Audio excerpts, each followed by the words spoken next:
Hello, welcome to the Entrepreneurs Network. I'm Rick Anthony. My guest today is someone I've known about for several years, but I'd never really met the man. You see his signs all over this region. John Neill, a contractor, a painter, someone whose craftspeople are able to solve problems no matter how large or small. We had, in fact, retained his company a few years ago to do some things around the house, and more recently had occasion to contact him again.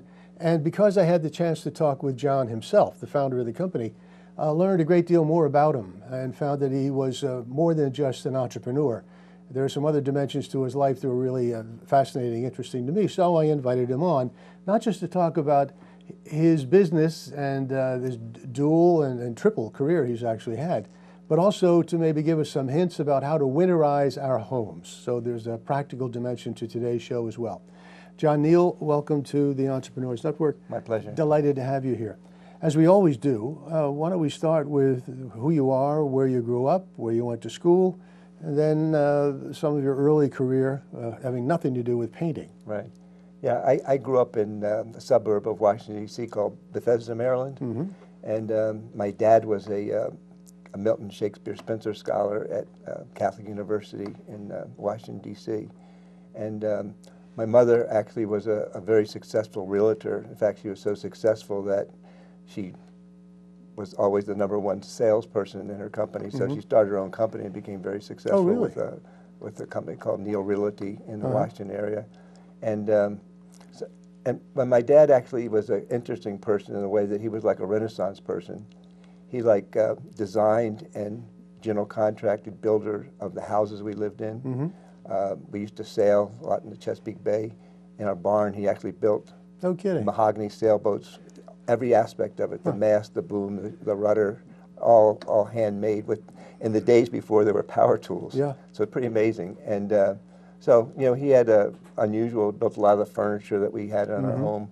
So, I learned basic loving to work with your hands as a younger person, but I also, our family also had a great focus on education. Yeah. You had siblings then? I had one sister and 4 brothers. Yeah. And did they go on into education and professions as well? No, well, my oldest brother, he went to Notre Dame and he went to Yale. He became a psychologist. And my second oldest... We'll forgive him for that. And my second oldest brother was an English major, and he ended up working in corporate America. My third brother, who is a little younger than me, was going to MIT, but he went to a different school, and he became actually an entrepreneur in energy. Oh, really? Mainly focusing on natural gas. Lived in the west of Boston area. Right. And my sister, she worked kind of in social work after she graduated from college. And my younger brother started a business and didn't get married till he was 55. Is that right? Smart man. Happily, I hope. Yeah. You graduated from where, undergraduate? I graduated from a Jesuit college called Marquette in Milwaukee. Oh, sure. And then I applied to numbers of schools. Either my career path was either interesting to be a Navy pilot, a history professor, or a lawyer. And I ruled out Navy pilot because I had too many good professors in college, and I wasn't the kind of Navy pilot that could drop napalm in jungles, so that was out. And I was debating whether to go to Georgetown Law School or to go to University of Virginia and work on a PhD in history, to be a history professor. And then I got an unsolicited invitation from Uncle Sam to join the Army. So I also had applied to the Peace Corps, and I got accepted to the Peace Corps, and I decided to take that route, and it turned out to be a great experience. I served in the mid-'60s for 2 years in Tunisia, Northern Africa. Wow. And, I had to learn French and Arabic to a degree, and, I taught in a lycée, secondary school, and I basically taught English. And it was a great experience. But you did go on to graduate school. I went on to graduate school. When I came back from the Peace Corps, I got my master's from Temple and education, and then I began teaching in the Philadelphia public schools for a while. And after I started my business, my father kind of encouraged me to go back to get my doctorate. So I went back to Temple to work really? on a doctorate. Yeah, In history? in education. Oh, in yeah. education. I didn't quite finish because I had juggling my career, my family, my teaching, I've my lived through painting that business. as well. Yes. And I had a great topic. I used to teach lots of refugee kids, especially from Southeast Asia, and because of my Peace Corps experience in teaching Yes. kids that didn't speak English, you know, I came very excellent in that particular part of the school system. So my topic was prejudice reduction between African American and Asian American adolescents. Wow. When was that? Pardon? When was that? That was back in the 70s. Is this relevant today as it was then, Yeah, if not it's more the so? same issues. You know, when you start studying the project, very interesting that, you know, some of the most interesting research I found in my studies was in Israel between the Sephardic and Ashkenazi Jews, and you know they were all Jewish, but their cultural backgrounds are very different. Yes. So in the lower schools, they meshed very well. Yeah. In the upper middle and the high schools, if they came that age, there were lots of issues that went on, and they were pretty smart about figuring out how to resolve them. Now, how did somebody with the background you have, the family background, family history, accomplished professional people, your father, a professor, you with an interest in the in English and history and the arts and so on, how did you end up with a hammer, a saw, and a screwdriver with John Neill painting? Explain that transition. Well, it's easy to explain. As my starting salary in the Philadelphia school system was $6,000 a year. All right. Go figure where you get your down payment on the mortgage for your house when you have 2 kids and a wife. So you took the skills you had developed as living with your father, who was a tinkerer and made things, and put them to work. Yeah, I actually had 2 good friends that were in those days working for their accounting degrees in graduate school, and one of them had lots of parents had lots of friends that needed their homes painted. So we kind of formed a little company, the 3 of us. And you know, as a teacher, you have the summers off, so you have 2 months to like earn some extra income to get some down payment on a home. And you know, as I started, it became very in demand on certain levels. So you know, it just kept the business going. They finished up their degrees and went on to be accountants, and you know, I continued the business. You know, come to think of it, I hadn't thought about this. I know several teachers who did exactly the same thing. Started little businesses on the side, and took them through the summer, right? But continued those businesses. But when you started, you were still teaching. There was this small painting group you put together. Did you think of yourself as an entrepreneur? Could you, at that point, foresee that 37 years later, we'd be sitting here talking about the business you've grown? Not really, because you know, one of the good decisions I made is because I was a teacher and my business was a 12-month business, and I couldn't be there between 8 o'clock and 3 o'clock because I was in a classroom, totally out of touch with it. I had to make a clear decision to hire excellent people that were in my stead, okay? And so when you start a foundation with excellent people, have real craftsmen, and grow your business that way, and just make the decision that you're only going to hire excellent people, then your business just grows because you have great, amazing craftsmanship, which is hard to find a lot of times. You know, some of our craftsmen are European trained, some are American trained, and you have, you know, just because of the nature of the way I was raised and in the family I was raised, you just have a natural kind of affinity and compassion for people. So then you end up with customer service that probably doesn't come from going to a school and training. It's just something that's kind of natural with you, you know what I mean? And so if you have excellent customer service and excellent craftsmanship, and a father who's a researcher, so you know all about products and which products are better than other products, things just grew. And I never expected to have a company with like 45 employees. I just, you know, it grew on its own. And about 4 years ago, we made a decision that we didn't really want to grow any bigger. We're fine with the size of the company we have. We can manage it. We can keep employees, good people.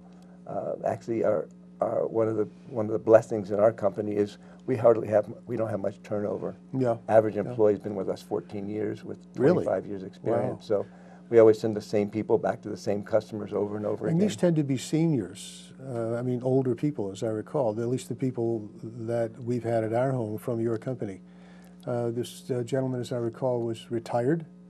He could paint, he could do electric, did carpentry.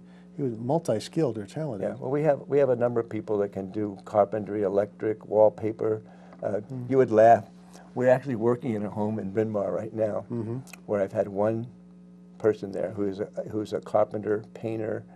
He's German, Hispanic, so he has lots of skills in lots of different areas, and he's been in that home for 6 months now. Really? You know, putting bamboo floors down Yeah. the attic, refinishing floors, building things, changing hinges on the doors, touching up paint. You don't find people like that anymore. No, you don't find a lot of people. That's why the woman of the house wants to keep him there, because she knows as soon as he's finished his job, he's going to go somewhere else where he's not going to be so available. So she just, we just work there every week, 2 weeks. We just submit a bill And the 45 people you have, these are your employees. These are not subcontractors, they're not 1099s, they're your employees. No, you know what? If you have subcontractors, what I discovered early days of our business is we didn't have carpenters originally. So here you are working on a home. Every home you work on, you're going to find an exterior, there's something wrong. Yes. A windowsill, a door that doesn't work, a window that's broken, or whatever it is. If you have to subcontract that out, it's nightmarish sometimes because you can't get the subcontractor to come to coordinate with your painters. And then you have to pull your equipment off, send someone back. So we got so many requests from customers to like take care of different things that we do all those things now. We do carpentry, we do painting, we do wallpapering, we do masonry work, and we actually do bathroom kitchen remodels now. We're doing 2 kitchen remodels in 21st and Spruce downtown now, and we're doing a kitchen bathroom remodel next month in Wayne. I would think a good bit of your business is repeat business. I know in our community, we see your signs in our community all the time because you've done so much work for so many residents. Well, you know, it's funny because we have about 65 homes, I think, in our community. We made a commitment in our business. One of our principles that we operate on is that we always send the same people back to the same client. So if I was the foreman at you and your wife's home and you requested work in the future, you'd see the same person. So they already know, they have a relationship with you, they know how your house runs, they know like your pet's name, they know, you know, that you don't feel like you're starting with a new company all of a sudden, it's the same person coming back at the same time. So we have lots of repeat business, and you know, it's very rare that I find someone that hasn't had a bad experience with a contractor somewhere, whether it's a roofer or a plumber or a landscaper, I've electrician. got my list. There's a long list. And that's always nightmarish, you know, when you get that happen to you. So, you know, we send the same people back, and we don't have, I mean, for kitchen and bathroom remodels, we do some in-house, but, you know, anyone that does a kitchen and bathroom remodels, you know, they don't have plumbers, electricians, carpenters, tilemen, shower installers, painters, and all in one company. So you do only residential work, no commercial work? We do commercial work. We just did Marion Golf Club to get it ready for the U.S. Open for next year. We did the men's locker room and the entire outside. We just did Ross House at Head House Square, which is a big historic home from hundreds of years old. It's a commercial building now, but it just gives you the size of it. It had like 96 shutters on that building, and some of them are 9 feet tall. Really? And they've been so disheveled, we had to bring all of them into our shop. We have a shop in Ardmore, and reconstruct lots of them. So you do restorative work as well? Yeah. On older properties? Yeah. Really?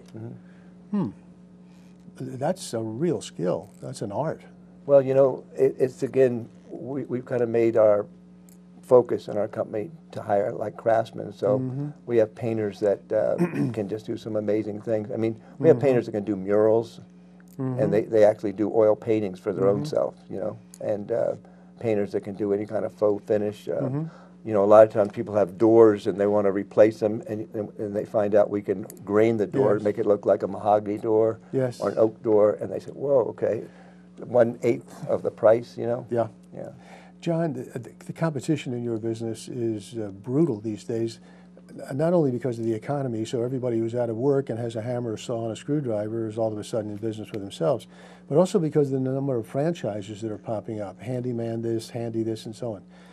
How do you deal with the competition coming at you from all sides? Yeah, Or do you just ignore it? No, it's like, again, if you're honest, okay, if you're driven by integrity and craftsmanship, you'll always have work in this area, okay? Because people they don't drive junker cars, they don't buy junker houses. They want their homes to be properly maintained, and they want to have people in their homes that are convivial and that are respectful of themselves and their families. So it's a different economy, and personally, I don't think it's going to ever change back to the way. This is the new normal? I think this is the new normal. So, you know, it makes it more difficult a lot of times to sell to initial customers. Yes. Because if you have that kind of service, you got to have a higher price. You know, if you have employees that are that excellent, you have to pay them more. Yes. You know, they have benefits and they work with you for a long time. So, like I say, 80% of our customers are repeat business, and once people kind of know about us, or they come from referrals, they realize that you have to pay more to get excellence. We talked about the very special needs of the adult market, older market. Oh, and I am a member of that. So Me too. suppose I called you and said, John, please send one of your guys over. And I assume they're all guys, by the way. Or do you have many females in your workforce? Only in our Craftspeople? office. We don't have any Okay. actually females in the field. That's an interesting topic. There should be more females who have the same skills. There's real opportunity there. Anyway, I call you over and I say, John, my house has to be winterized. We go away for part of the winter. What are the 6 things we should be doing, and what can you do for us that I can't do for myself? Okay. So the 2 things that out of the 5 elements, the 2 that are going to be most disastrous to a home is, number 1 is water. Yes. And number 2 is air. So if you start from the top, you have to make sure that your roof is tight. There are no missing shingles. If you have I live in a house that has a slate roof that's 91 years old. Wow. And so, you know, I have to make sure I don't have any missing slates, or if you have a different kind of roof, you have to make sure it's in good shape. Gutters are crucial because, you know, that's what catches all your water, and if it doesn't divert it, you know, I don't know, a lot of people aren't really educated on what different things function in a home. And for example, in our home, we changed our gutters and put oversized gutters on. Yes. Catch much more water, divert it, easier to clean the leaves out of. So you don't put the things on the gutters so I the never leaves don't get in been sold on those. You No? know, there are different types of them. Yes. And a lot of the ones, I mean, the ones that just have the wire mesh. Yes.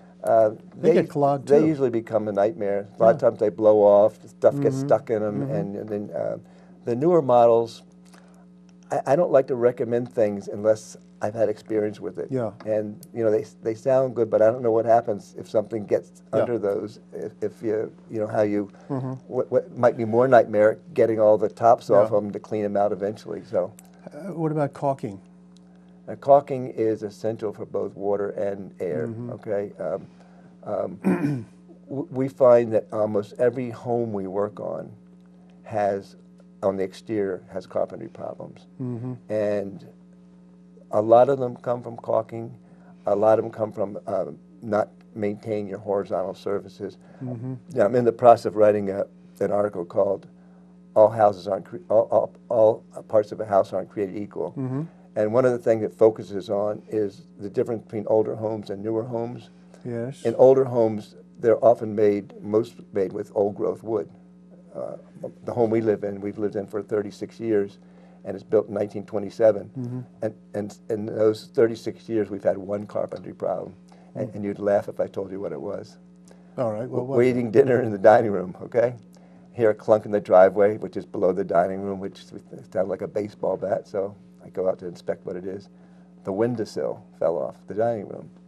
and it fell off because the nails had rusted out, Uh-huh. but the wood was still good. Wow. You know, it's built with yellow pine from old growth forests. Mm-hmm. Put it back on with brass screws, puttied it up, and it'll be there for 100 years this time. Mm-hmm.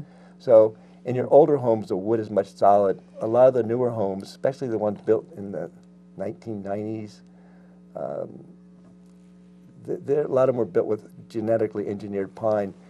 They plant a forest, grow it in 7 years, Yeah. harvest it, and you can't. It just doesn't hold Do up. you have an opinion on composites over real wood? Again, composites haven't been out long enough to get a real true read on what's going to happen down the line 25 years from now. But we do use a lot of composites when we do repairs now because they have no moisture.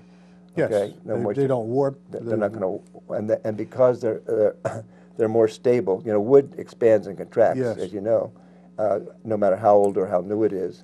If you have a PVC or an AZAC type product, we're thinking it's going to hold paint longer than actually wood will. I had to price a gallon of paint a couple of weeks ago, and I was astonished. It was $58 a gallon. Yeah. I was told it was the premium paint for that brand you're wearing on your shirt, as a matter of fact, which is, I know, a really good brand of paint. But $58 for a gallon of paint? I know the price of oil has gone up, petroleum has gone up, but that seemed outrageous. Well, you know, it's interesting because in this kind of economy, you can only raise your prices so much. Yeah. And, you know, in our business, obviously the price of gas, which we need for our trucks and vans to get to people's homes, has gone up, and the price of products has gone up majorly, you know, and you can't just always raise your prices. I mean, they can raise their prices because I can't get to your home without gas, and I can't paint your home without paint. And unfortunately, the paint industry is going the same way as a lot of the rest of the world. Your show is called about entrepreneurship, you know what I mean? And I really love the idea of entrepreneurship, you know. I would much rather myself go to my local hardware store than to go to a big box store. I agree with you. And I tell you also 2 reasons. One is I'm going to spend less money at my local hardware store than I am at the box store. Because you're not going to make the same Well, for 3 reasons. impulsive purchases? Yeah, one is that I have to travel to get to that. Yeah. And once I get out of my car, I got to walk another half mile to But get that's to good for you. the area I want to get, okay?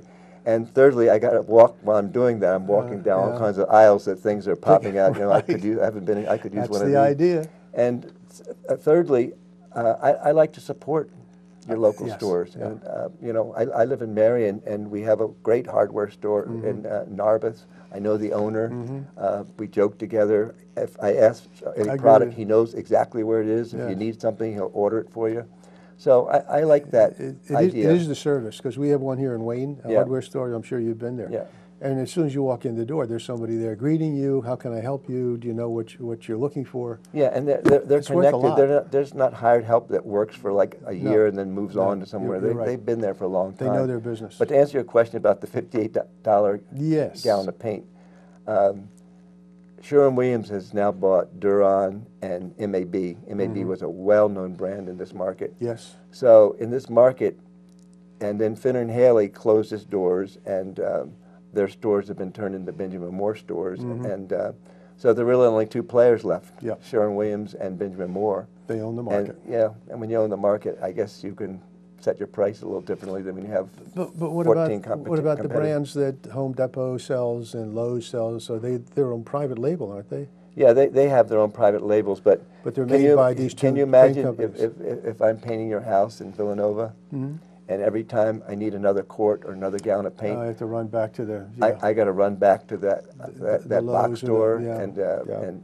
go through traffic and wander in, and the person there doesn't really mix custom colors the same way. On the other hand, John, that's your fault because you didn't estimate properly. No, we appreciate the extra work you gave us, so we had to get 2 extra gallons of paint because you wanted to paint your son's room just in case. Touche.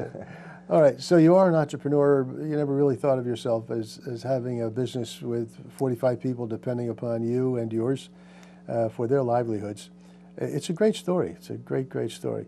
I'm particularly interested in your strategic business decision not to grow any bigger, but rather to really concentrate on continuing to be better. How do you become better when you've already set a pretty high standard? Well, you you know, I think in most businesses, and I know in our business, probably the most important decision you make is who you hire. Yeah.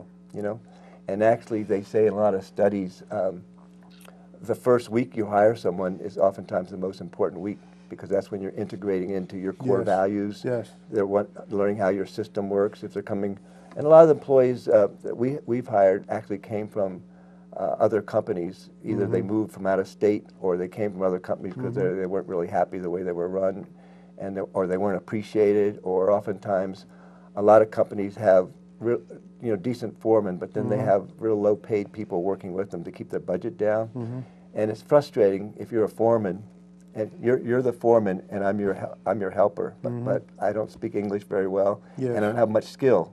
So you're spending half of your day supervising me instead of doing your job. So we keep our quality high by having a very clear hiring system, and we get applications every week. Every week, people send us applications for work, and we always have.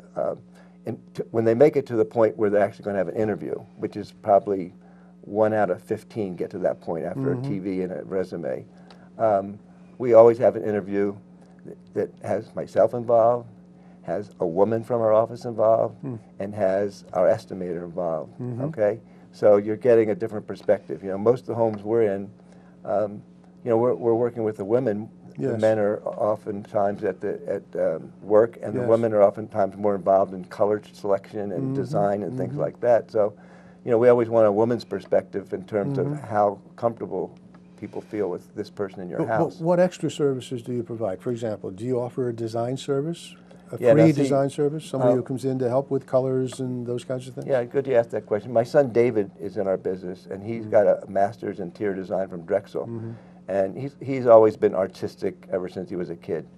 And so he does color consultation and does design work, you know. Say you have a son or daughter that has her old wallpaper on from when she was like 9 years old. Now she's a teenager, you know, and she's not going to tolerate that anymore. So, you know, he'll go in and redesign the room, how the layout, maybe new furniture and things like that. So we have color consulting is a real important one, because people have, that's really challenges people, because they don't do it very often. That's right. And it's very confusing. And the other thing is there's so many different color selections. There could be a smidgen off, but it's a different color.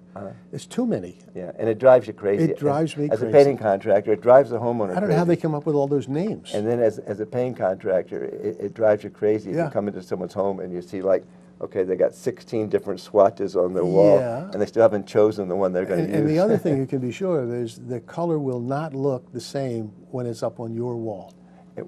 Yeah, there's a lot of factors. If you look at it on a chart, your eye gets distracted by all the different colors around it. If you put it on a wall, if it's a light color on a dark wall, it's going to look different than if you put a light color on a light wall, because it's contrasted. We got caught in that. My wife, we did the whole center hall in one color that looked good, but once it was up, she hated it from the day it went up. We just had it fixed, as a matter of fact. So that happens. That's why it's good to get that sorted out before you ever start a project. If folks are interested in knowing more about John Neill painting and et cetera, how do they contact you? They contact us through the internet at johnneillpainting.com. And that's Neill with 2 L's. Neill. Right. Or we have a very easy phone number, actually. Another thing I did that I'm glad I did when I first started my business, there was an American Tourister luggage company that went out of business, and I realized that, and I called the phone company and asked them if I could buy that number. So I think you have to wait 3 months or something, and then it was 610-664-5555. So, you know, it's an easy number to remember. Okay. 610 664 5555. Okay. Well, it's been a delight to have you. I've learned a bit. More importantly, I've learned more about you. As I said, I see your signs all over the place, and it's nice to meet the man behind the signs and know what the brand stands for, because obviously you've spent 37 years building a brand that stands for integrity and value and trust. Yeah, and we have very clear core values, and actually we work on usually a core value a month, and then we just flip it over in the next year. You know, core values like commitment. It's a formula that works in any business, Right. or it should, and you fine-tuned it. Thank you very, very much for being here. Really appreciate it. Until next time, this is the Entrepreneurs Network. I'm Rick Anthony. My guest today has been John Neill, John Neill Painting. Take good care of yourselves.